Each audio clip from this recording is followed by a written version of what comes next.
Don't trip too much on like. Yes, sir. What's going on, guys? So I'm here with my boy Servando.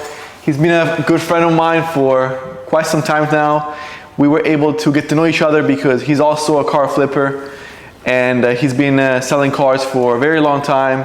And he's super knowledgeable about what car is the most profitable, about how, you know, overall mechanics, and what cars are the best to flip or not. And he's been able to completely stop any kind of job and just focus on car flipping. So today we're gonna dive deep on his journey and how he's been able to be profitable.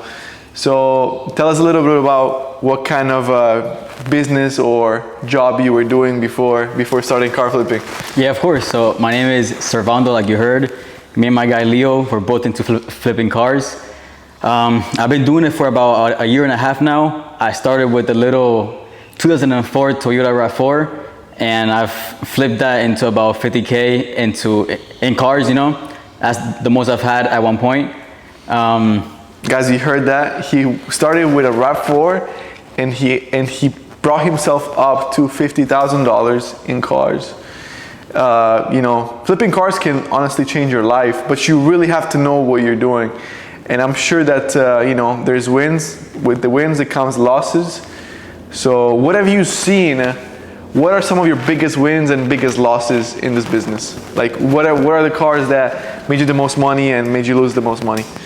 So as soon as he said biggest wins, immediately I thought of a 2012 Ram 3500 that I had. It was diesel. So if you know about diesels, they sell for big money.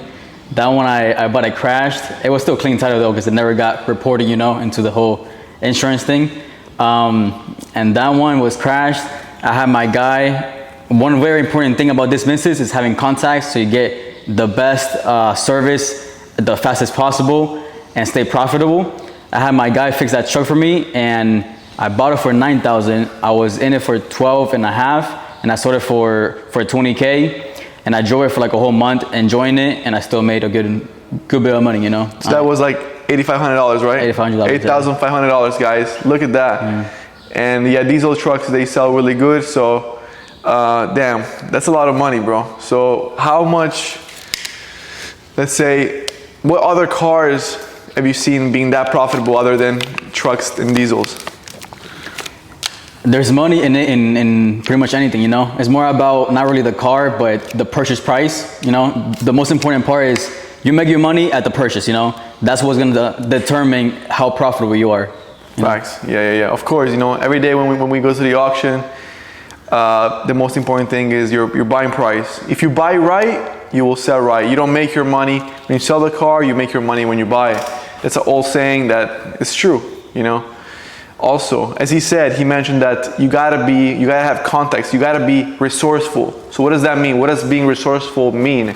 It means that you have to know and find the cheapest option for your repairs, for your body work, for your mechanics.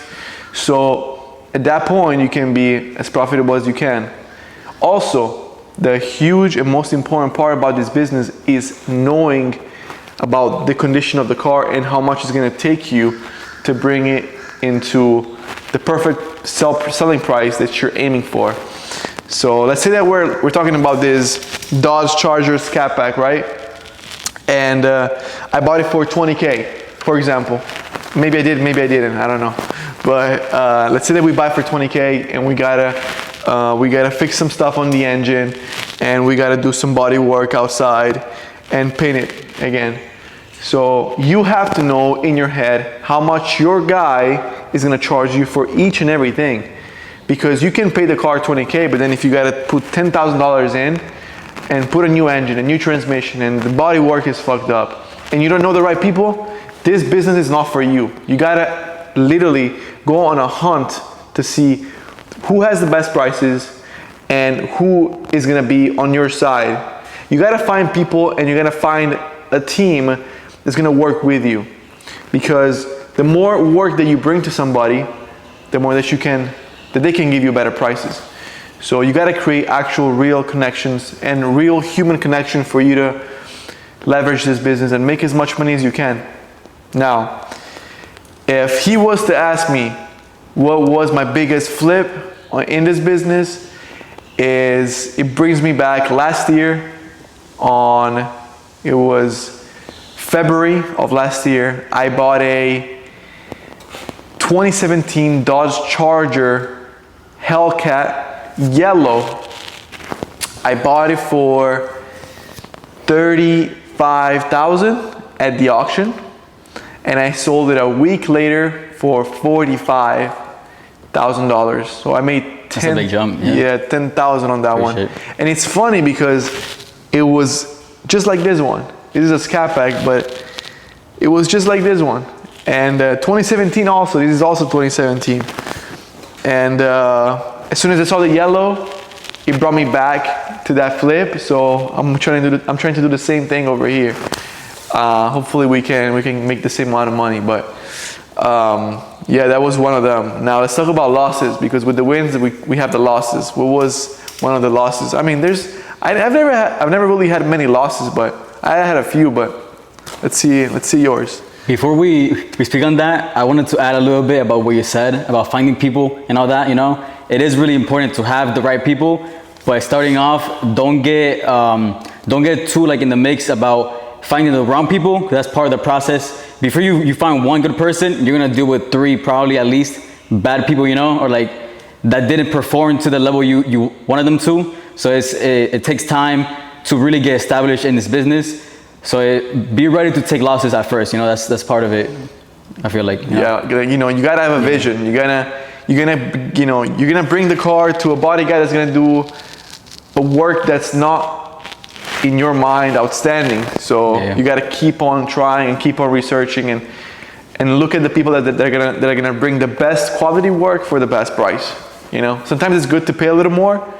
Sometimes it's good to pay a little less, depending on the car that you're dealing with and what type of car it is. You know, if you're buying a busted ass Toyota with 300,000 miles, I mean, don't bring the car to your most expensive guy that does high quality work, because what's the point? You know, it's a cheap car that you're gonna flip. But when you're gonna bring to the market cars like these, you better make sure that everything is looking right. You know, what I do in these cars, I add all type of mods. Carbon fiber front lip, we black out the wheels, we put the carbon fiber, we do the window tint, we do everything to make the car look exactly how people want them, you know? So what was your biggest loss? So complete loss, I've never really lost on a car, but I have broke even. And that was with I wanna say 2008 Toyota Matrix, that one. And the reason I kind of took a loss, because I did lose my time, was because I simply did not buy it right. It was posted on Facebook Marketplace, and you know how people are on there. Mileage is something like people lie about sometimes. And I bought the car supposedly with 160,000, and then I ran a Carfax after the fact, and then I came to find out I had 300K, you know? And then me being me, I didn't wanna, you know, sell a car with the mileage wrong, so I posted it for 300K miles, even though it has 160, like it showed that, you know? And I just broke even on it, and it still made, you know, my money back at least. And that is the most beautiful thing about car flipping. If you're smart about it, and if you buy right, the worst thing that can happen is you breaking even. Exactly, yeah. But what it takes is the knowledge of, okay, you know, what is the best case scenario and what is the worst case scenario? If your worst case scenario is breaking even, buy that car and take the risk, because that's the only way that you're gonna move forward in life. So if I think about the biggest loss for me, I mean, I have countless. You've sold more than me, so yeah, I bet. Yeah. I have countless, but the one that comes to my mind is I had this BMW that I just sold a month ago. I had this car for like a year and a half. It's a 2014 BMW 428i. It was gray, black interior, nothing wrong. It just sat there. I had people come and look at it, and no one ever fell in love with it. So for a whole year, I had this car that I couldn't sell, and there was nothing wrong with it. And I had a recurring customer that came in and was looking a car for their son, and I told him, like, look, man, I'm taking a loss here. I just want you to get this car out of here, because I cannot stand seeing it here anymore. So that car probably lost 3K. I bought it for 9, I sold it for 7. And but I have over 50 cars in my lot. We win big, but we also lose. It's just part of the game. The most important thing about the car flipping game and car dealership is to win more than you lose. You're gonna lose. It doesn't matter how hard and how good you are at inspecting cars, doing your research and looking at the values and making your best case scenario and worst case scenario. You're always gonna lose. It's part of the game. It's just how well do you lose and how good do you win? Because your wins are gonna make up for your losses. It's just how it is. So yeah, I had a couple cars blow up on me. The engine, you go to the auction, you test drive them, you do all your due diligence, and next thing you know is that you take him to the auction and you go and drive him back to the dealership, back home, and boom, they start overheating and the engine blows.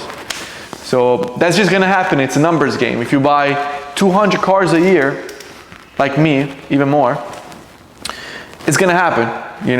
There is, whenever you're test driving a car for 10, 15 minutes, nothing's gonna pop up, but in the next 5 minutes, something can happen. So it is just part of the game.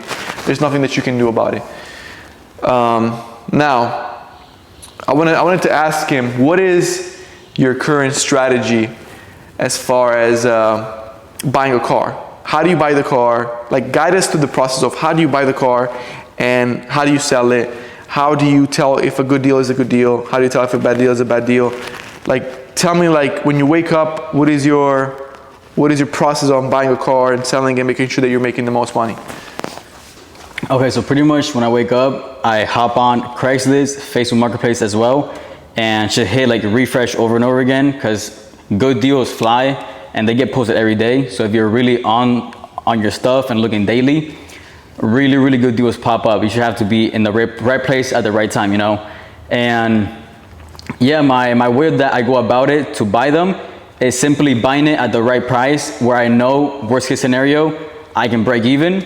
There's a lot of flippers, especially in Tampa here, is a lot of people doing the same thing as us. So I know if I buy a car, most people are okay with making less money than me. So I can still sell it to a different flipper for, at least the same what I bought it, maybe even a little more. And what was the rest of your question? It was, damn, I forgot. Yeah. How to buy cars. Yeah, so like, where do you buy it from, and how do you tell if a car is a good deal, and how do you sell it? Like, where do you sell it? How do you sell it? Okay. So me, I pretty much run all my business on Facebook Marketplace. Recently, I'm transitioning more into dealership financing and all that through my friend here. But Marketplace, that's where it's at least for me. And when I post it, I simply try to be as thorough as possible. Let the people know exactly what I have, so they know what they're coming to see. So there's no surprises, It's always been a really good transaction for me. I normally sell the car to the first person. If not the second, then for sure the third. And yeah, on my Facebook page, I have a 4.7 rating of like 35 people. And I've sold more than 35 cars. It's just that like out of every 5 people I sell a car to, 1 leaves a review, So that's pretty much where I sell cars at. So that's what I want to mention about his strategy, is that he's honest. He explains everything about what the car and what's going on with the car in the description. Or if a client is coming to look at one of his cars, he's upfront about what the car has and what's the deal with the car. And that is also my strategy. I'm a huge believer in God, and we don't really make money selling cars. We make money serving God and serving people, right? The more honest we are, the more we're gonna get blessed. God is the one that brings the increase, not the cars. The reason why a client is gonna come to your door is not because you posted a car on Facebook. Yes, of course, that's how you're posting the car. But why is that specific person coming into your house, in his case, or to my dealership? It's because God is connecting you two to make a transaction. God is the one that's bringing you the client. And depending on how your service is, God is going to either keep you in business or shut down your business. The reason why he has such a high rating on his Facebook Marketplace account, and the reason why I have 5-star reviews on my Google page and everywhere, is because we are honest. We know that God is the one that is going to bring the income, not the customer. Because once the customer sees that we're honest and transparent, they rather do business with us with a car that has a problem than do business with somebody that has a bad reputation and is almost or most likely gonna scam them. So we base ourselves and our strategy on God, and things have been good. You know, I started selling cars when I was 19 years old, and it took me a long time for me to transition into the car dealership. That's why I'm kind of guiding him on the right path, because you can kind of find yourself stuck flipping cars and, you know, staying into that mentality of, you know, I'm gonna buy cars and flip them on Marketplace, when you have to have a bigger mentality of, I'm gonna take this business, I'm gonna actually make it legal, I'm gonna build a brand and a name behind what I do so people can come back to me, right? So that's the whole reason why I decided to take the leap of faith and the risk of opening up a car dealership. We have every month a lot of overhead, right? It's a risk, but we believe in God, and if God put us in this position, and if God has instilled in our brain, in our soul, the passion of cars, is for a greater purpose. So the reason why we do this is to, you know, we're not here trying to, you know, be like one of those gurus that are gonna, you know, sell you a course. We're just here keeping it real and show you what the reality is of a car dealer owner or a car flipper. And we want to take care of our family. We want to have a prosperous family. And that's the main reason why we do this, right? So of course, God has given you the passion for cars, not randomly. God wants you to use your passion for your actual family, for you to provide for your family.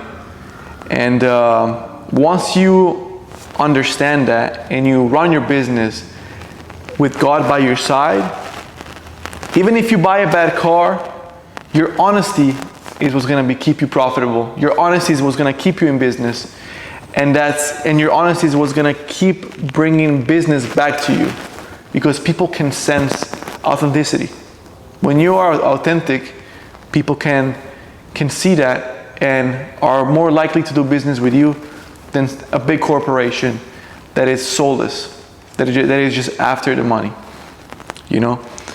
So yeah, guys, let us know in the comments what your biggest problems are during your car flipping journey. Now I'm going to ask Servando, what are your biggest struggles car flipping?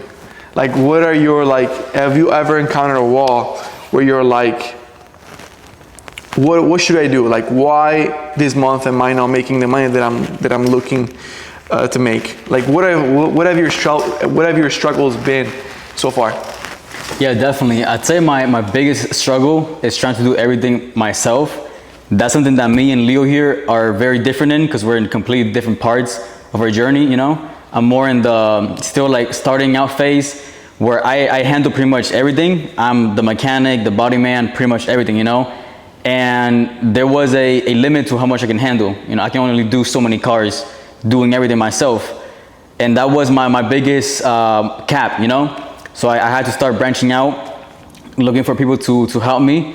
And one of the people that has helped me the most recently, I didn't even like look out for, you know, it just came to me kind of. That's where, like, I think God, you know, like you said, brings clients to you, but not just clients, just people in general, and connects you with like the right people, you know.